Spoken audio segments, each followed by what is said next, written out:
ఆ బాబుకైతే కుర్తా సెట్ తీసుకున్నానండి. ఇది మీషో నుంచి తీసుకున్నా. ఇదైతే నాకు చాలా రోజుల నుంచి విష్ లిస్ట్‌లో ఉంది. చాలా రోజుల నుంచి తీసుకుందాం అని ప్లాన్‌లో ఉండే. కానీ అంటే ఎందుకు బేబీకి ఇంత కాస్ట్ పెట్టి 300 పెట్టి ఒక కుర్తా సెట్ తీసుకోవాలా? ఎప్పుడో పండగలకి తప్ప నార్మల్ టైమ్‌లో వెయ్యరు కదా! ఆ పండగకి మళ్ళీ వేసేసరికి చిన్నదయిపోతది అనుకున్నాను. కానీ ఈసారి నా శారీ కలర్‌కి మ్యాచ్ అండి. మా బాబు డ్రెస్ అయితే. ఓకే. ఒకసారి ట్రై చేద్దాం. ప్యాంట్ కూడా వైట్ వస్తుంది కదా! అని నేను ఈ కలర్ అయితే తీసుకున్నా. ఇలాంటి కుర్తా సెట్ మోడల్ అయితే మా బాబు దగ్గర లేదండి. చాలా బావుంది క్వాలిటీ వైస్ అయితే.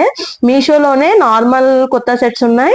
గోల్డ్ అని ఒక అంటే ఇది లాంటిది పెట్టి దాంట్లో మళ్ళీ వేరే కుర్తా సెట్స్ ఉన్నాయండి. దాంట్లో కొంచెం ప్రైజీగా ఉండొచ్చు. కానీ క్వాలిటీ విషయానికొస్తే చాలా చాలా బావుంది అని నేను చెప్తానండి. ఎవరైనా బేబీస్‌కి చూస్తున్నారు, ఏదైనా డ్రెస్ తీసుకోవాలని చూస్తున్నారు, కొత్త సెట్‌లో చూస్తున్నారు అంటే మంచి క్వాలిటీతో గుచ్చుకోకుండా, పిల్లలకి హార్మ్ చేయకుండా